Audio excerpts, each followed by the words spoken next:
Hey everyone, welcome back to Venture Pill.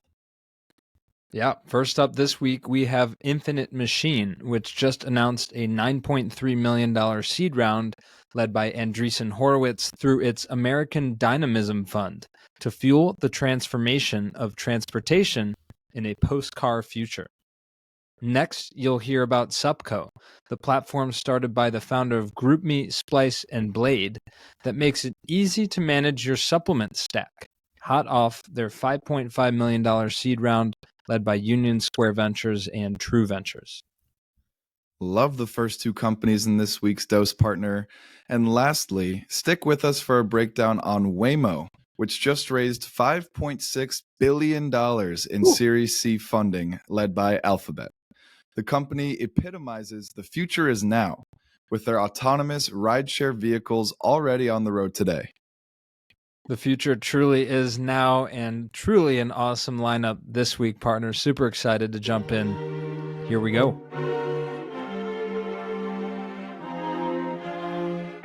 You see here, kid, you gotta just go for it. Don't think about what comes after or what came before. You just gotta bend your knees, take a deep breath, and jump. This is Venture Pill, your weekly dose of startups and venture capital. We break down recent startups in the news and interview founders and investors to help you stay informed in the evolving world of venture. All right, first up on this week's dose, we've got Infinite Machine, which just raised a $9.3 million seed round led by Andreessen Horowitz through its American Dynamism Fund. And what a cool name for a fund. Love that. Yeah, that's awesome. The round also included participation from a bunch of others, including notably the founders of Reformation, Replit, and also Formula One world champion Nico Rosberg, which it hasn't made the list of celebrity investors. Yeah, that's a new one. Among the likes of the Chainsmokers and Kevin Durant and whoever else. Yeah, that should be a section on the Pillfolio, the celebrity investors we've included. But Infinite Machine's debut product is a high-performance electric scooter designed for urban environments. Yes, the ultimate driving machine that Infinite Machine is building here. The company's mission is to lead the charge towards a carless future and was started by brothers Joseph and Eddie Cohen, who saw an opportunity to create high-performance and well-designed urban vehicles. And this stems from being dissatisfied with subpar performance, uninspiring designs, and the lack of good technology in existing urban vehicles. And so with that, they brought together a team of builders from Tesla, Boosted, and Apple, some of the best design companies in the world, to help realize their vision, make it a real product. Yeah, and you can tell that by their design. The scooter is extremely snazzy, if we do say so ourselves.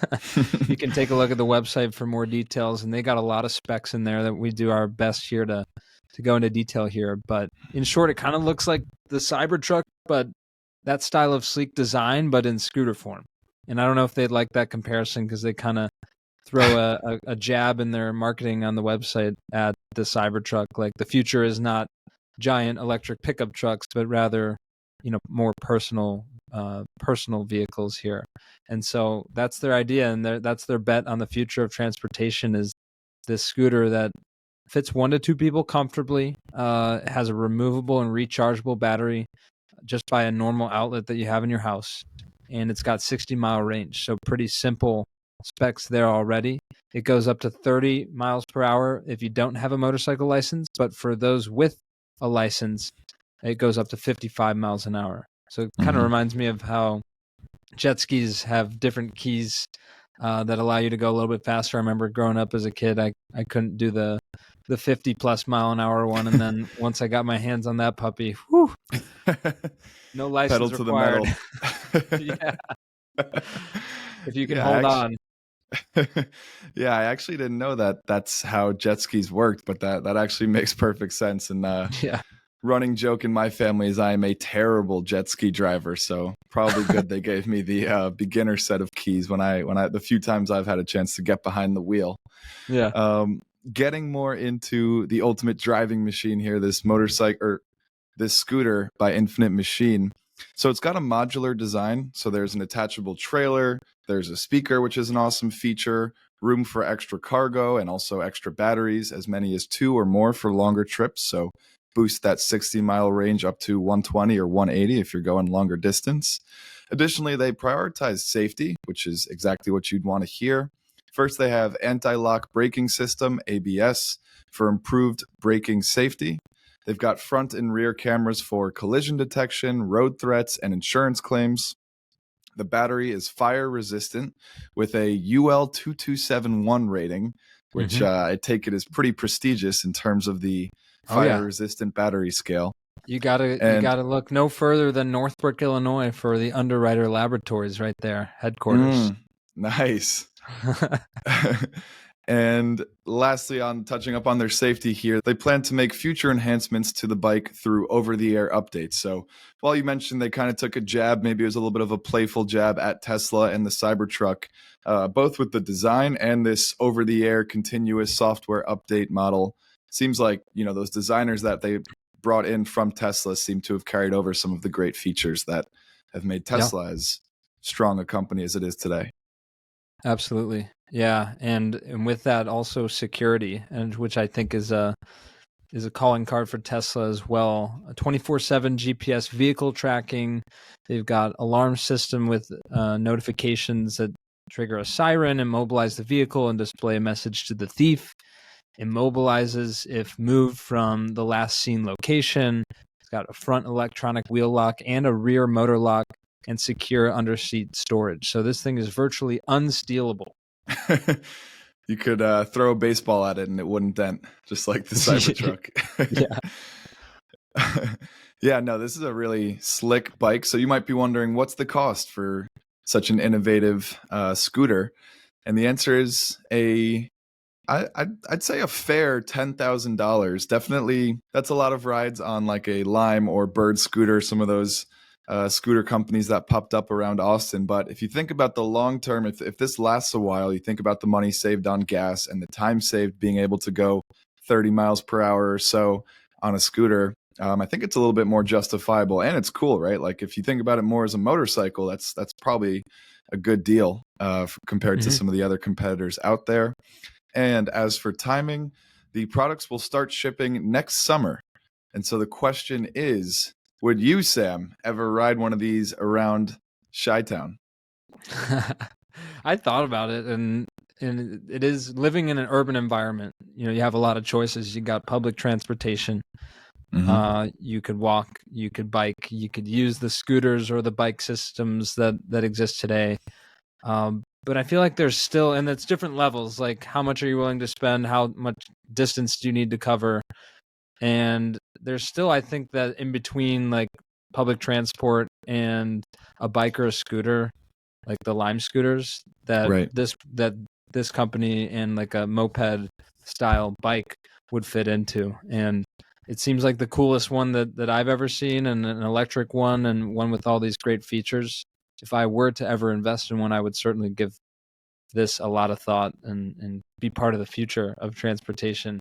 I think they're specifically designing it with New York City in mind. So I imagine that's where they'll be focusing their efforts. So back unto thee. What would you ever consider one of these? Yeah, I definitely would consider it. I think there's a certain, status symbol, and it would definitely be a head turner of a mode of transportation. Like, again, the design is really slick and sleek.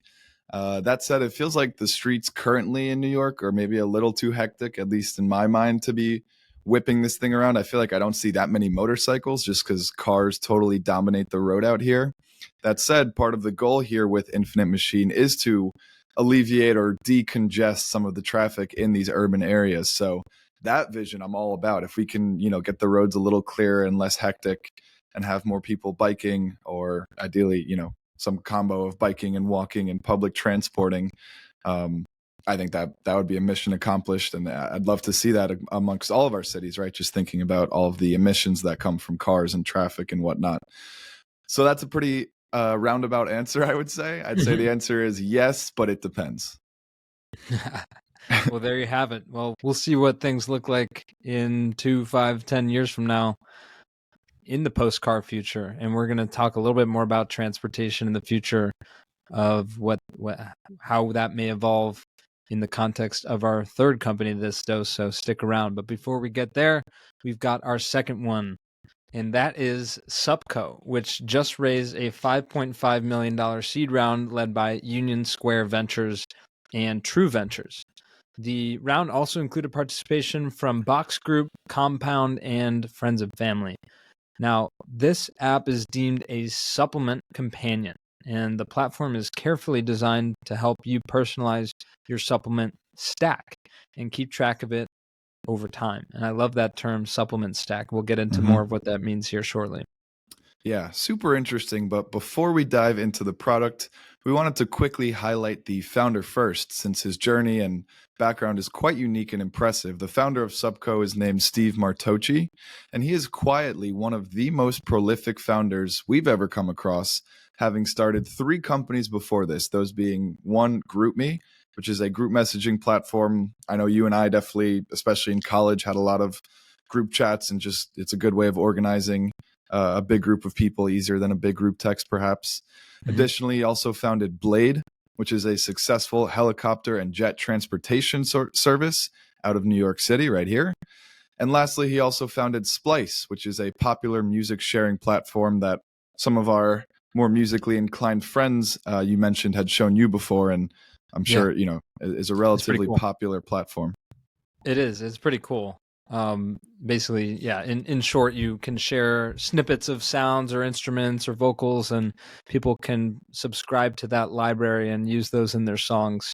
So it's a kind of feeding the next generation of how music is created online, which is awesome. So just classic subscription service there. But yeah, how incredibly different are all of those 3 companies, and now leading into SuppCo. Yeah, it's kind of insane. And we wanted to give Steve a shout out there, but you'd wonder like what has led him to supplements now, and really it's his profound health journey that he's experienced over recent years. He found that supplements played a very key role for him in living a healthy lifestyle, but it was a really fragmented space and hard to navigate without expert help, which he was lucky to have access to, but wanted to bring that to the masses. So he recently announced the launch of SuppCo, and the app is now available in beta. I actually tried it out for a bit. I'm trying some supplements myself over the last couple of years and figuring it out. And I do feel that pain a little bit. It's kind of like a black box. Like, what are you supposed to do?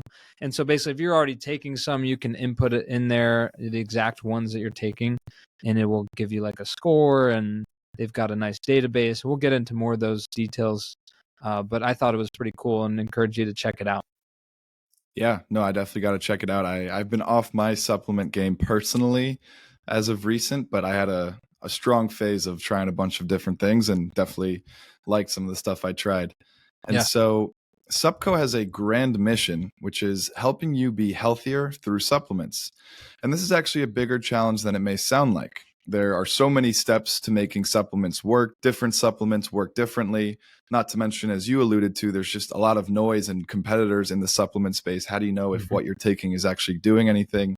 How long should you wait to see results, right? There are so many questions that make a lot of people be skeptical of supplements and potentially miss out on some significant health benefits. So first, you need to figure out what to take, and most importantly, why, right? What are you trying to do, and what's the most effective way to do that? Once you've built a plan with health goals in mind, it's then hard to find the right products, brands, and prices along with that, right? There are certain brands that you read reviews and it's like they're selling us absolute baby powder in a capsule. And that is, I think, a little more commonplace than people acknowledge. So finding the right brand and also not setting your wallet on fire, ideally, with these supplements. Then you've got to make sure that you take them the right way. Should you take them in the morning? Should you take them at night? Do they interact with any other medications you might be on? Should you eat them with food, without food, while sitting down, with water? Right? There's so many. It's pretty fun to talk about supplements on a venture pill segment here. It's perfect. How did it even take us that long to? Oh God! Oh, that was low-hanging fruit. So many implied puns here. But they help you kind of cut through, again, all the different noise and different methods of taking these supplements that could have an impact on the success.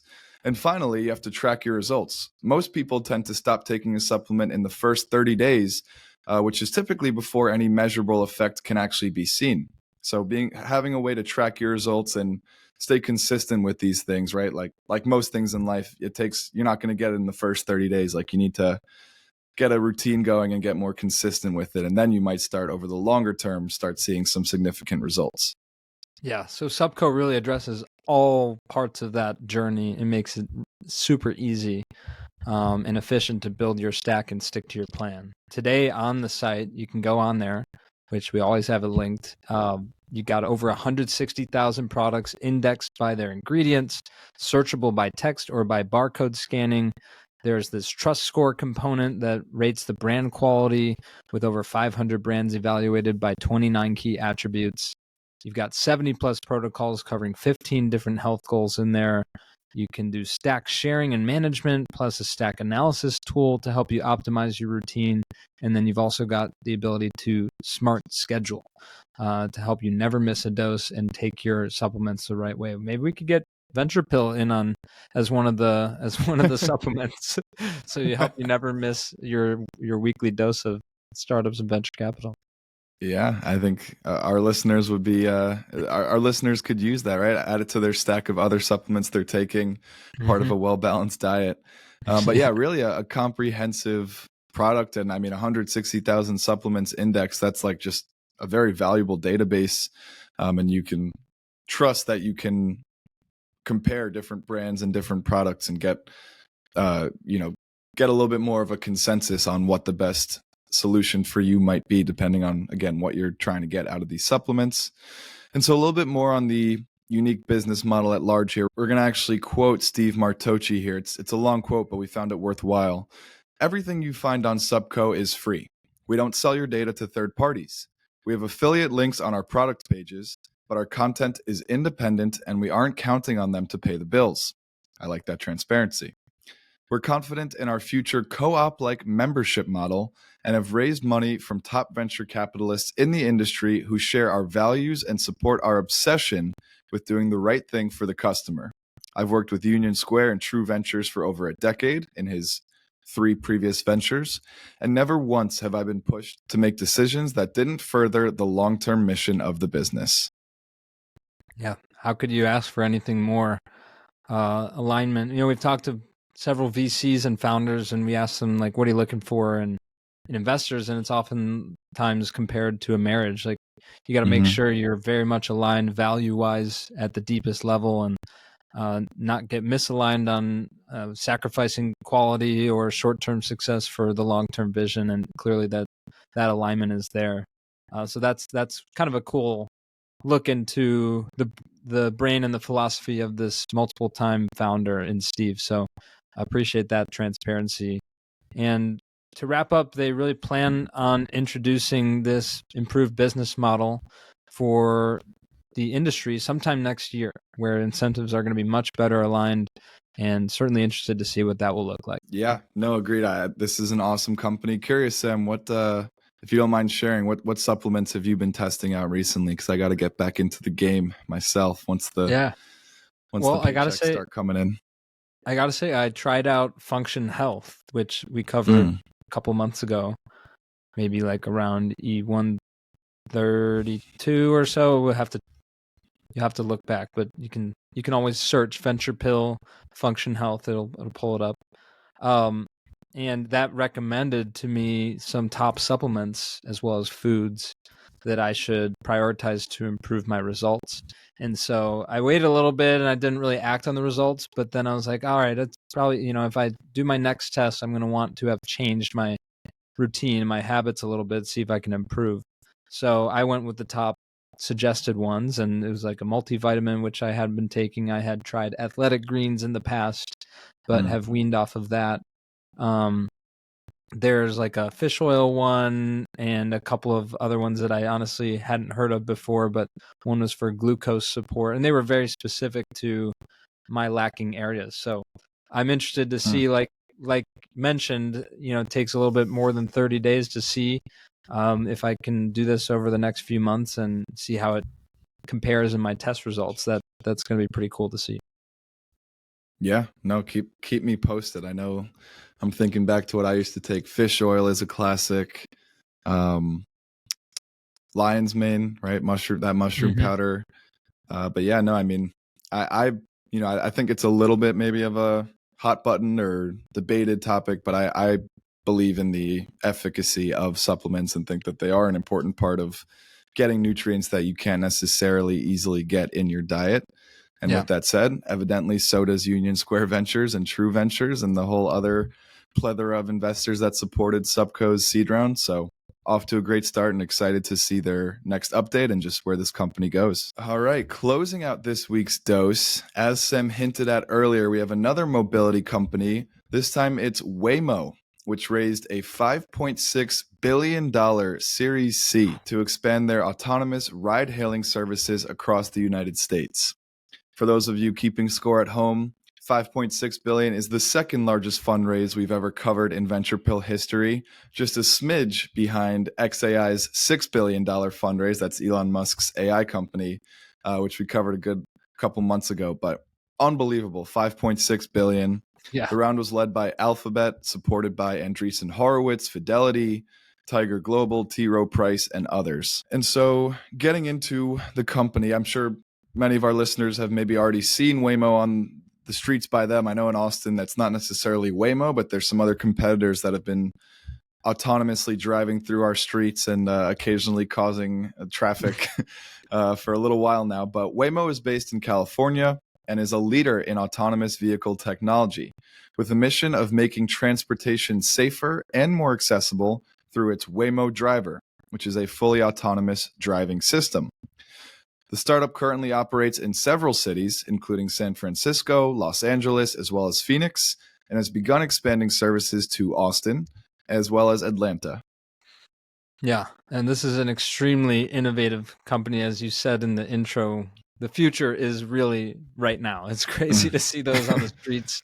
You don't see a driver in there, and it's like, wow, I can't even believe that. Definitely takes some getting used to. It does, and you got to give the company credit here. Their technology is now in the 6th generation and emphasizes cost efficiency and advanced capabilities designed to handle complex urban environments. So the system enables Waymo to navigate city streets with high accuracy, setting it apart in a highly competitive field. So 6 iterations.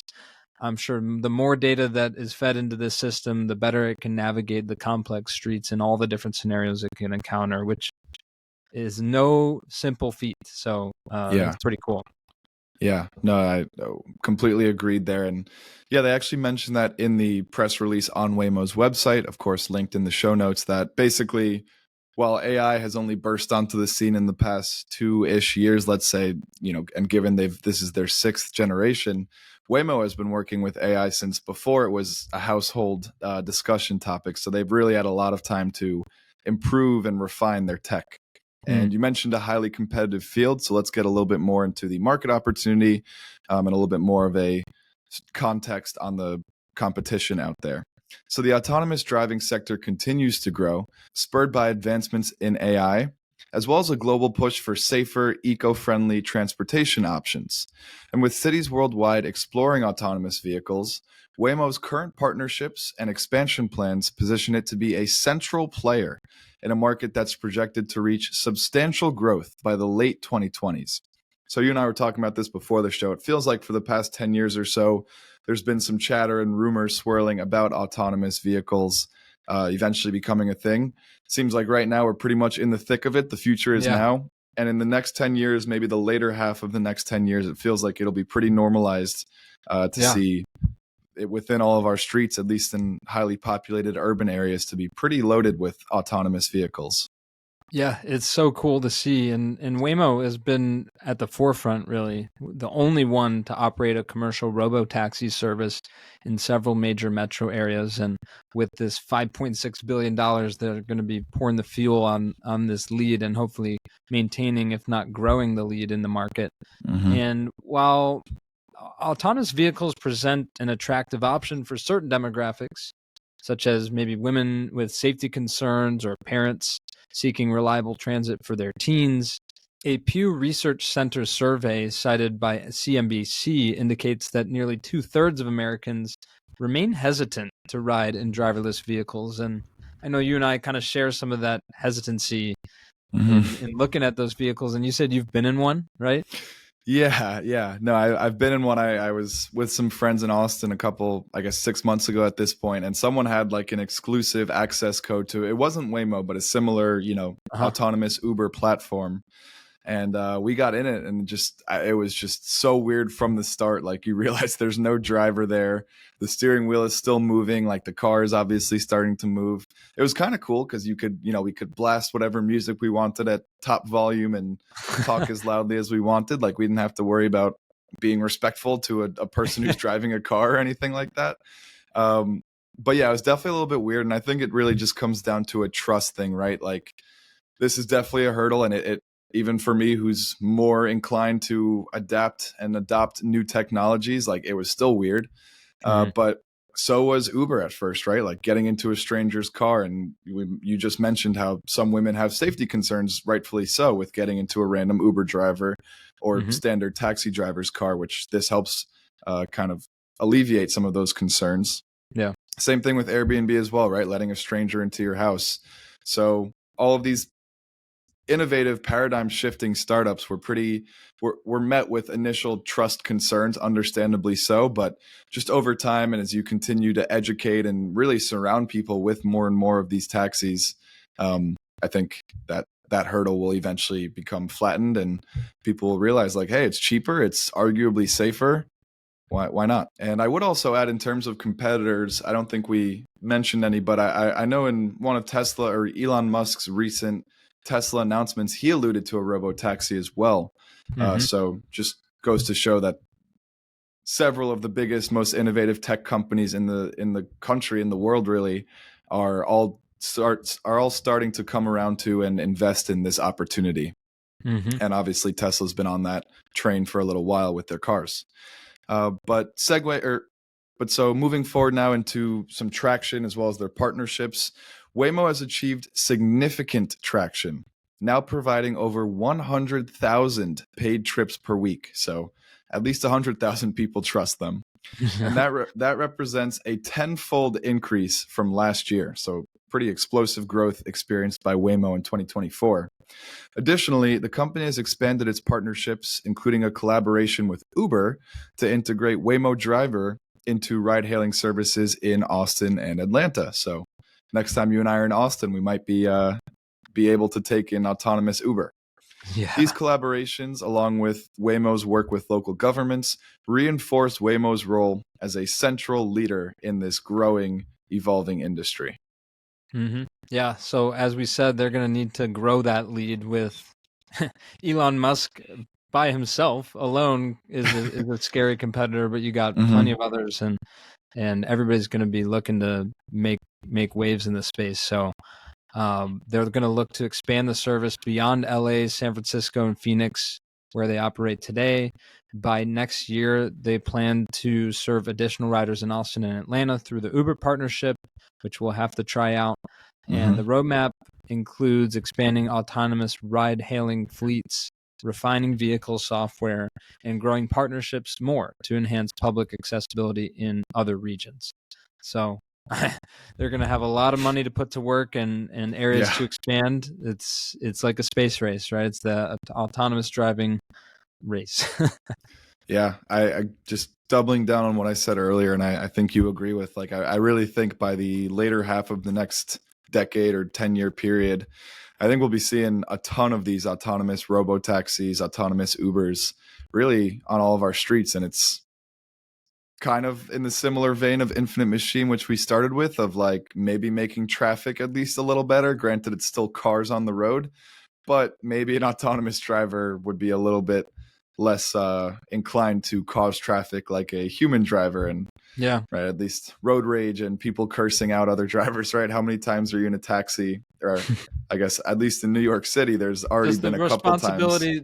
Does the responsibility then fall on the passengers to yell some obscenities at a driverless car? At another, passengers just, I'm not in control. That's a good question. I guess, yeah, there'll still be some kind of, road Larry rage David's or road gonna have cursing out. to. Larry is gonna have to come back with like an honorary curb episode, like to play out one of those scenarios. That feels very much like a curb situation. Yeah. But an awesome company, nearly $6 billion raise. So like you said, tons of capital to infuse and continue to innovate. Obviously, it's a capital intensive industry, right? You're combining AI with cars and hardware and software. It's a lot going on for sure. Yeah. But seemingly they're the leader in the space, and their $6 billion in fresh capital would be a strong indicator that they will continue to be a leader in the space. Yeah, we'll see how they put that capital to work. And number 2 on the portfolio for round raise, we'll see where that leads them. We'll be keeping tabs, as you might certainly expect. Good to be back, partner, and catch up with some really cool companies. I enjoyed this one, especially, and we're excited to share these companies with the Pilgrims. We'll catch you guys next time. Pleasure as always, partner. Thanks for listening, Pilgrims. Catch you next time.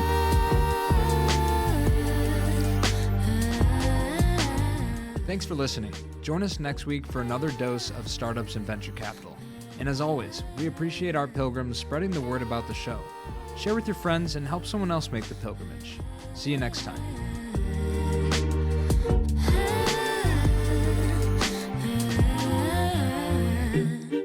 She told me that she only bumps my music when she's lonely. Thinks my vibe's a little low-key, okie dokie. That's alright, but wait, I don't know how to do things different.